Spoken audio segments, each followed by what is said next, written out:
नमस्कार दोस्तों, राजस्थान में नई सरकार बनते ही राजस्थान में कई सारे बदलाव हो गए हैं और कई सारे बदलाव राजस्थान में 1 जनवरी 2024 से लागू हो जाएंगे। नई सरकार ने कई सारे आदेश दे दिए हैं। अब नई योजना भी राजस्थान में लागू होगी। गहलोत की योजनाओं पर भी सरकार ने आदेश दिया। अब होगी बंद या इसमें बदलाव होगा। राजस्थान में अगले कुछ महीनों में क्या क्या फेरबदल होने वाला है, आइए सभी अपडेट अच्छे से जानते हैं। जैसे अब दूध के पैकेट पर दिखेगा नए सीएम का चेहरा। प्रदेश में नई सरकार बनने के बाद सरकारी स्कूलों में बाल गोपाल योजना में मिलने वाले दूध के पैकेटों पर पूर्व मुख्यमंत्री अशोक गहलोत का फोटो हटाया जाएगा। अगले माह से नए सीएम की दूध पैकेटों पर फोटो देखने को मिल सकती है। विधानसभा चुनाव के दौरान सरकारी स्कूलों में बाल गोपाल योजना में मिलने वाले दूध के पैकेटों को आचार संहिता के कारण स्टेपलर किया गया था। इसमें पूर्व सीएम का फोटो था। इसके अलावा किताबों से हटेगा पूर्व मुख्यमंत्री व शिक्षा मंत्री का नाम। सरकारी स्कूलों में सत्र 2023-24 का कोर्स वितरण कर दिया गया है। इन सभी पुस्तकों पर पूर्व सीएम अशोक गहलोत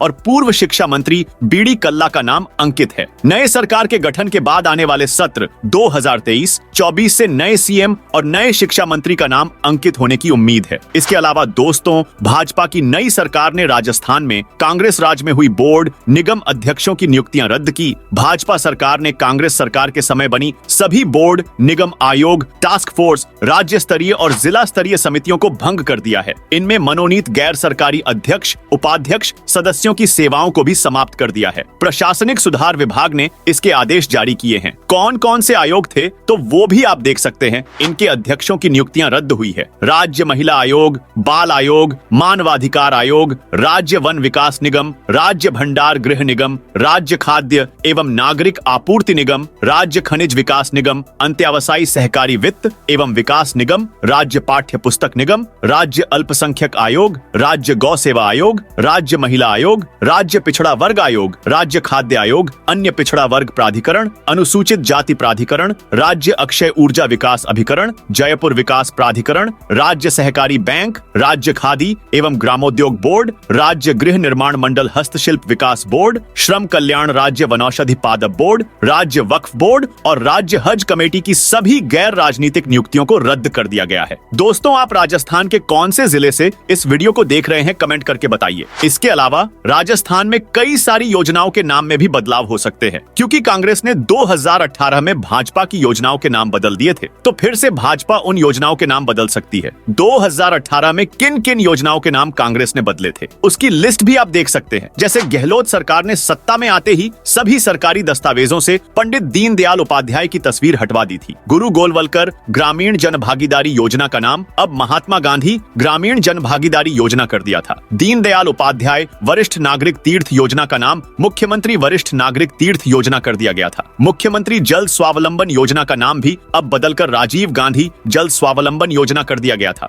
ग्रामीण गौरव पथ की जगह सरकार ने विकास पथ के नाम से योजना बनाई, जबकि भामाशाह की जगह राजस्थान जन आधार योजना बना दिया। किसान राहत आयोग का नाम बदलकर कृषक कल्याण कोष कर दिया गया। अब इसे भाजपा फिर से बदल सकती है। इन योजना का नाम फिर से पहले वाले ही रख सकती है। माना जा रहा है कि मंत्रिमंडल के गठन के तुरंत बाद ही योजनाओं का नाम बदलने का सिलसिला शुरू हो जाएगा। इसके अलावा दोस्तों, अगली अपडेट है कि राजस्थान में सरकार ने ऐलान कर दिया कि राजस्थान में 3 बड़ी टीमों का गठन होगा, जो राजस्थान में अलग अलग क्षेत्रों में काम करेगी। जैसे पेपर लीक में गठित होगी SIT, जो पेपर लीक हुए पिछली सरकार ने उसकी बारे में जांच करेगी। उसमें कौन कौन शामिल था। इसके अलावा एंटी गैंगस्टर टास्क फोर्स का गठन। राजस्थान में कानून व्यवस्था को ठीक रखने के लिए भजन लाल ने बड़ा फैसला लिया है। इसके अलावा केंद्र की योजनाओं के लिए भी कमेटी बनाई जाएगी, जो केंद्र सरकार की योजनाओं के बारे में जानकारी रखेगी कि योजनाओं का लाभ मिल रहा है या नहीं। इसके अलावा मंत्रियों को लेकर भी बड़ी अपडेट आ रही है। राजस्थान में 27 मंत्री ले सकते हैं शपथ। उनकी संभावित लिस्ट भी सामने आई है। लिस्ट आप देख सकते हैं किस किस का नाम है। किरोड़ी लाल मीणा, बाबा बालकनाथ, सिद्धि कुमारी, दीप्ति किरण माहेश्वरी, पुष्पेंद्र सिंह राणावत, कैलाश वर्मा, जोगेश्वर गर्ग, महंत प्रतापपुरी, अजय सिंह किलक, भैराराम सियोल, संजय शर्मा, श्रीचंद कृपलानी, झाबर सिंह खर्रा,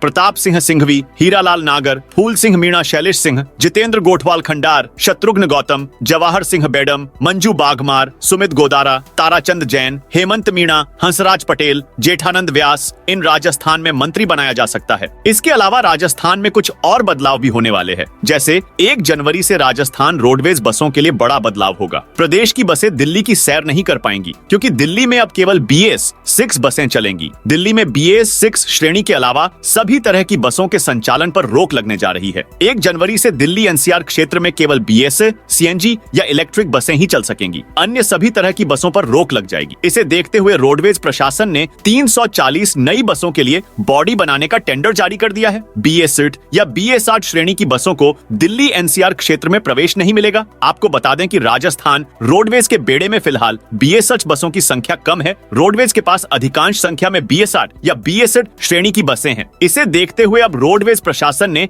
नई बसों की खरीद प्रक्रिया तेज कर दी है। 340 बसों की खरीद का टेंडर अंतिम चरण में है। ऐसे में रोडवेज प्रशासन ने अब इन बसों की बाइंडी निर्माण के लिए नया टेंडर जारी किया है। इसके अलावा दोस्तों, गैस कनेक्शन का आधार से वेरिफिकेशन कराने पर मिलेगा। सिलेंडर उपभोक्ताओं को 31 दिसंबर तक का समय। घरेलू गैस के दोहरे कनेक्शन रोकने के लिए अब उपभोक्ताओं के गैस कनेक्शन का आधार से वेरिफिकेशन किया जाएगा। उपभोक्ताओं को 31 दिसंबर तक वेरिफिकेशन करवाना होगा। सत्यापन नहीं कराने वाले उपभोक्ताओं का रसाई गैस का कनेक्शन निरस्त हो जाएगा। आधार के साथ साथ फिंगरप्रिंट का सत्यापन करवाना जरूरी होगा। इसमें गैस उपभोक्ता को अपनी गैस एजेंसी पर जाकर आधार वेरीफाइड कराना होगा। इसके अलावा दोस्तों, राजस्थान में महंगे होंगे फ्लैट्स और विला। हाउसिंग बोर्ड 15% बढ़ाएगा जमीनों की रेट। नए साल में राजस्थान हाउसिंग बोर्ड की जमीनों के दाम बढ़ने वाले हैं। संभावना है इस बार जमीनों की कीमत करीब 15% आरक्षित दर से बढ़ाई जाएगी। ये कीमतें जनवरी 2024 से लागू हो सकती हैं। इसका असर जयपुर, जोधपुर समेत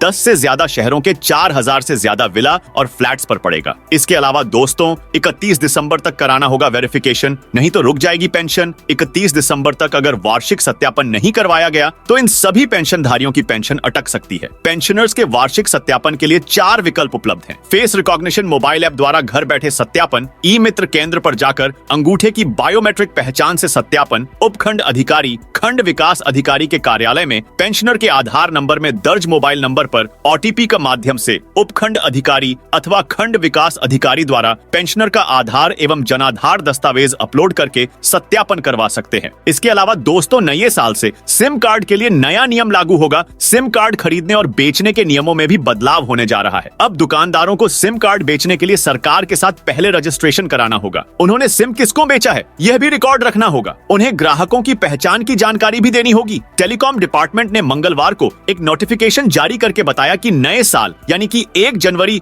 2024 से सिम कार्ड खरीदने के नियम में बड़ा बदलाव होने जा रहा है। इस नियम के तहत अब किसी भी ग्राहक को सिम कार्ड लेने के लिए eKYC करना जरूरी। टेलीकॉम मिनिस्ट्री का ये नियम सभी कंपनियों के लिए अनिवार्य बताया गया है। ऐसा न करने वाले सिम विक्रेता के खिलाफ कार्रवाई की जाएगी। साथ ही संबंधित विक्रेता को 10 लाख रुपए का जुर्माना भरना होगा। वही दोस्तों, फ्री स्मार्टफोन योजना के बारे में कई लोगों के मन में सवाल है कि अब क्या राजस्थान में बची हुई महिलाओं को मोबाइल मिलेंगे या नहीं। स्मार्टफोन योजना के बारे में आपको जानकारी बताओ तो इस योजना में अब बची हुई महिलाओं को स्मार्टफोन नहीं मिलेंगे क्योंकि यह योजना कांग्रेस सरकार ने चलाई थी और अब राजस्थान में भाजपा की सरकार बन गई है, इसीलिए यह योजना बंद हो सकती है। लेकिन भाजपा इस योजना को बंद करके ऐसी ही दूसरी योजना लागू कर सकती। पहले भी ऐसा होता आया है, जैसे भामाशाह की जगह राजस्थान जन आधार योजना आई थी। ऐसे ही स्मार्टफोन की योजना पर भी भाजपा दूसरी योजना ला सकती है या फिर इसे बंद कर सकती है। इसके बारे में अभी कोई जानकारी नहीं आई, लेकिन यह योजना लगभग बंद होगी, इसका अनुमान है। तो दोस्तों, यह थी राजस्थान से जुड़ी जानकारी की राजस्थान में क्या क्या घोषणा हो गई है, क्या बदलाव होंगे। ये सारी जानकारी आपको कैसे लगी कमेंट करके बताइए।